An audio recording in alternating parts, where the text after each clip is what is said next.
Thank you for the presentation, Francesco. Well, I'm going to speak about some preliminary work that we've done on biaxial fatigue. We've been looking at like crack tip fields with high magnification, like different type of approaches, as you will see. Well, I must say first of all that the main author of this work is actually my colleague Belén Moreno, so maybe at the end, maybe we can refer the questions to her, although she might not be happy. Well, this is the outline of my presentation. I will, well, give a brief motivation of why are we doing like this biaxial fatigue study. I will show like some methodology that we've been working for the past maybe year and a half to study like crack initiation under biaxial conditions. Then, well, we recently started to like look at strain, well, displacement and strain crack tip fields, but crack initiation. For that, well, that's why I added the high magnification bit in the title. I will like show a new technique applied for creating like a micro speckle pattern, which is I'm not really convinced about it because it's got some like some advantages and some disadvantages, so might not be really a great solution. We can discuss that afterwards.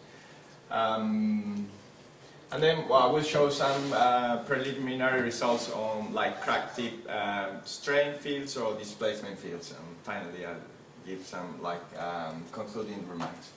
So, why do we do like biaxial tests? Well, in reality, the majority of structures, they are actually subjected to like multi-axial loading conditions.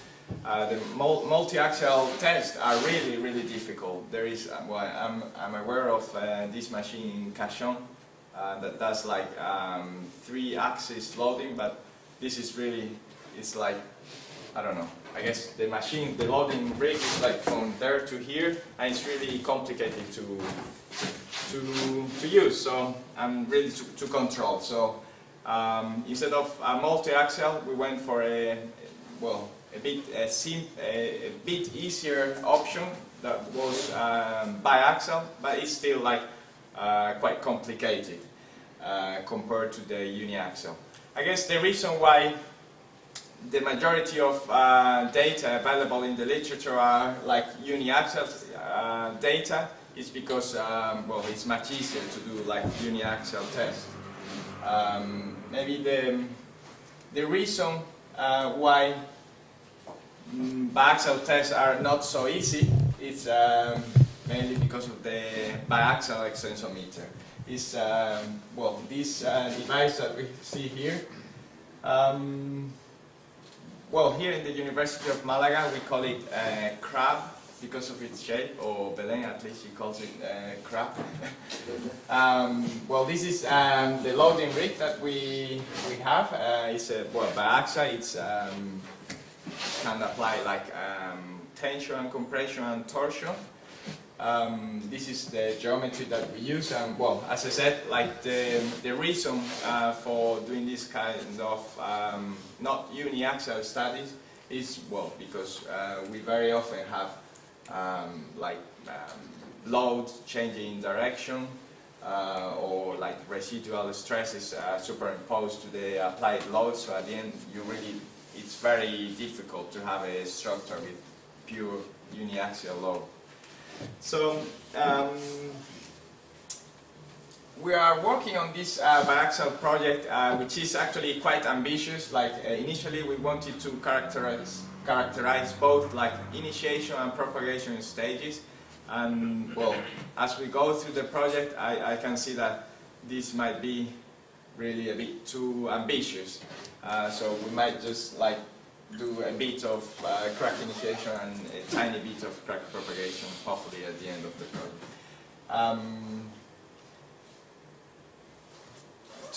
so we started looking at crack initiation, and the idea was well, to look with like a long distance microscope to look at where the crack actually initiates.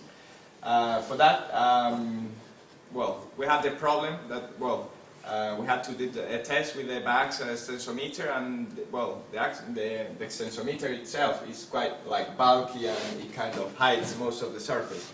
So it's a bit tricky to actually be looking at the spot where the crack is actually going to appear, like to show up. And on top of that, really, the crack, it never appears wherever you are expecting it. Moreover, like if it's like a smooth sample like this one, then by the time, like we did several tests trying to find the crack, and it always, like by the time we found the crack, it was already like 2 or 3 millimeters long, and it was normally behind where we were looking at, so a bit, well, not easy. So because of that, we thought of modifying the geometry so that like we could like force the crack appear in a certain spot. And for that, well, we thought initially in a like hourglass specimen like this, where we have a very small section in the part, but then that really wouldn't solve our problem, because, well, we know the crack would appear in a certain section, in the minimum section, but then it could appear anywhere around the circumference, so that wouldn't be really a good solution. Then we thought, well, we did several tests with like Rockwell C hardness test, like indentation, and well, we did like a mark of a size smaller than 200 microns, but that was not really a good option either, because actually the material hardens around that indentation, and the crack, since it's a fatigue crack, it will appear anywhere but exactly in that particular spot. So that was a good idea. And finally we came to, well, the solution of drilling a hole that, well, it was already published by Murakami, surprisingly enough, some 11 years ago.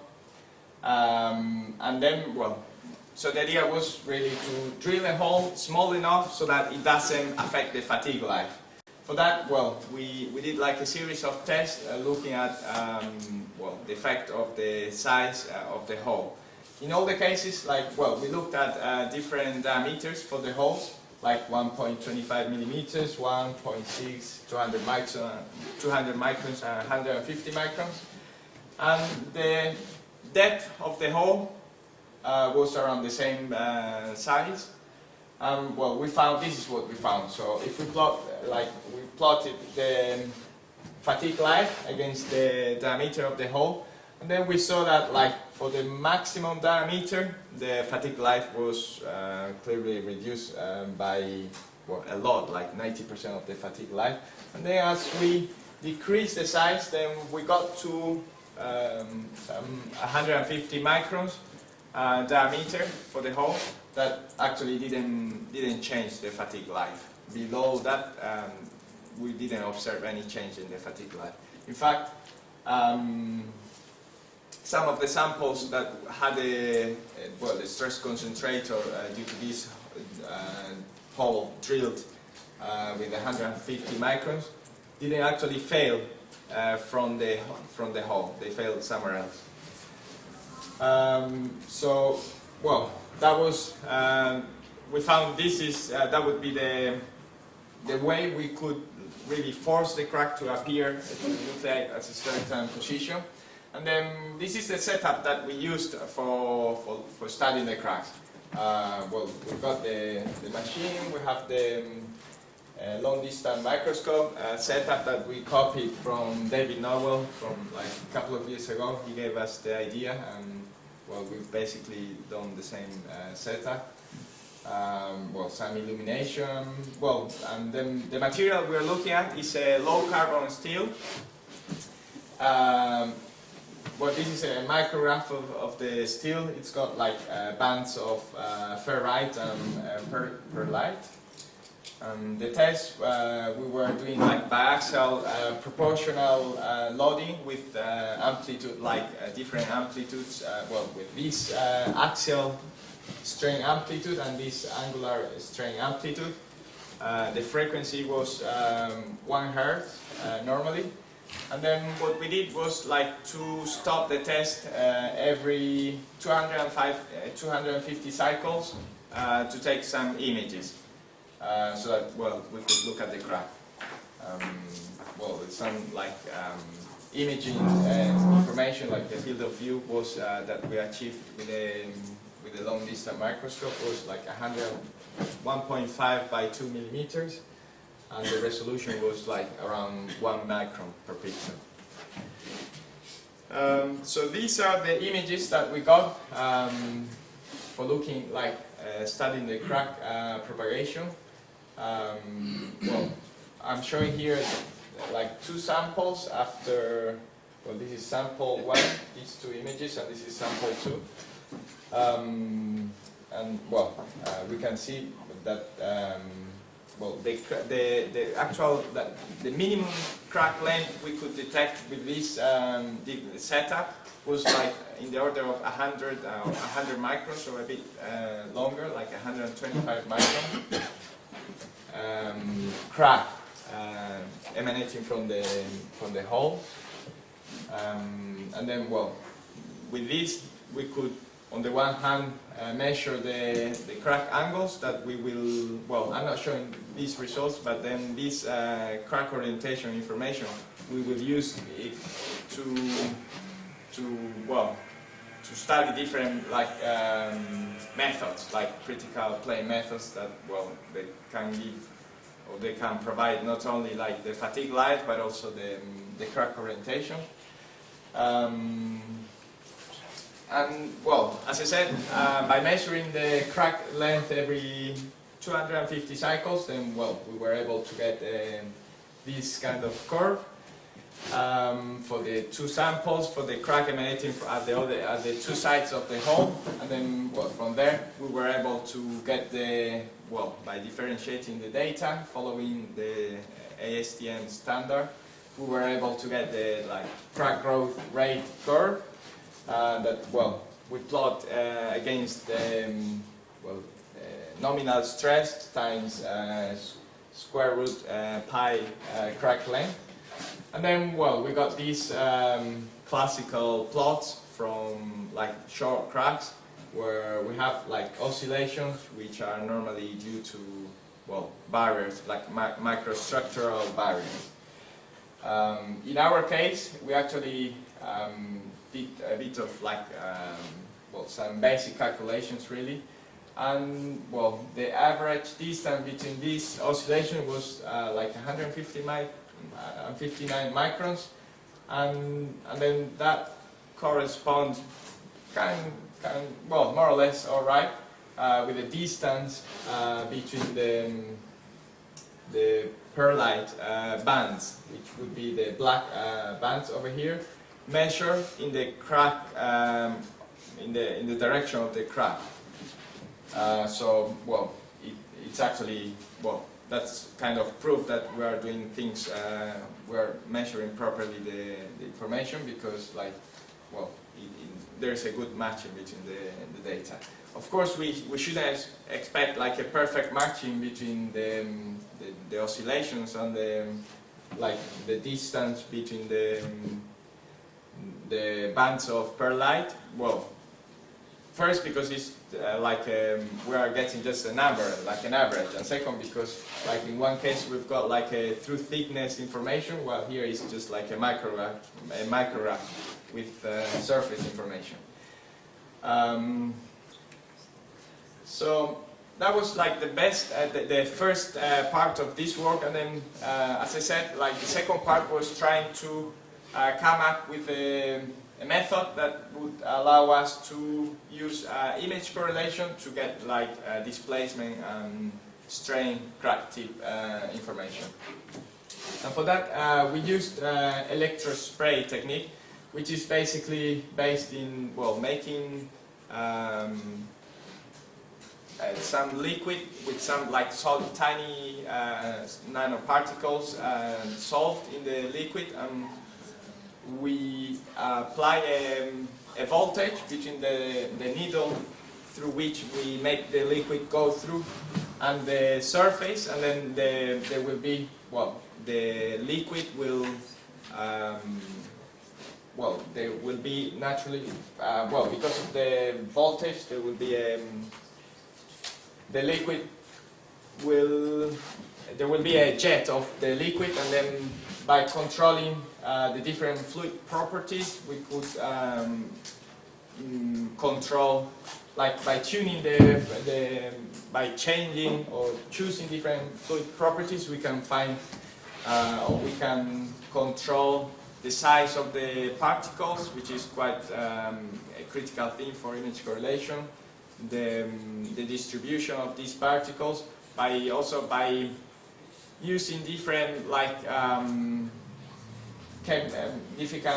different composition for the liquid, then we can get different colors as well. So in principle, it's a very good technique. It would give us a lot of possibilities for really this same technique we can apply for many image correlation analysis with many different levels of magnification. So we did that. The first thing we did was just really to look at the strains in, well, both angular and axial strains, and we compared them with the biaxial extensometer, and well, we got good information, like good matching. As we can see here, we can see, well, the axial strain and then the angular strain, measure both with the biaxial extensometer and the image correlation, and then we can see a very good matching. And then, well, we try to look at the cracks. And, well, initially, after 100 cycles, then there was no crack, so we would see this kind of uniform distribution of displacement. Well, we're plotting here just like a vertical profile of the displacement. After some 33,500 cycles, the displacement field looked like this. We can see that, well, if we look at the profile, we can see like a big sudden drop, and this is, well, due to a discontinuity, so we can, well, we kind of knew there was a crack there. And, well, this change in the curve will tell us that also there is a discontinuity there. We can also look at the strains, and, well, we have nice pictures like this. But then, are these really accurate enough? Because by looking at the uncracked sample, then we saw that it was good. But then in this case, we're actually looking at a much tiny region, just around the crack tip. And, well, if we look at the crack length, well, we found that it's not actually accurate. So the crack length that we could see, measure directly with the paint, was like this big, while after this, soon after taking this image, we cleaned the surface, and the crack length was actually that one. So what's happening here is that the paint is actually obscuring the crack, and we are actually measuring a combination of behavior between the paint and the material, like the metal. So if we want to look at a global behavior, like the uncracked sample, I think this is a good technique. But if we want to look at a more localized behavior, like crack tip strain field, for example, or stress or strain or displacement field, then I don't think this is good enough, because we are relying on the properties of the paint, which depending on the composition, might be more elastic or more plastic, might crack weigh like many cycles after the metal has broken, so it might not be a good, it might not be really useful for that. Well, that brings us to the end of my presentation. We've been working on like a methodology to study like crack initiation in biaxial fatigue, and well, we've done some progress for like some really preliminary work, and well, we can look or start looking at crack initiation. We've been working on a new technique for like producing a micro-speckle pattern that seems to be good for like global measurement, but for local measurement might not be really good.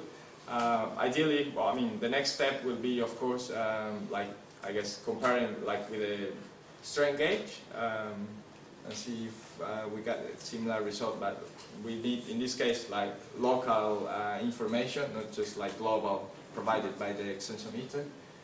And well, this is due to the fact that well, the paint actually obscures the behavior of the metal, or we think it obscures at this very high level of magnification. So if we are not as lucky as David, who has a very nice, like naturally random surface, then I still don't have a solution about like what to do, how to prepare the surface of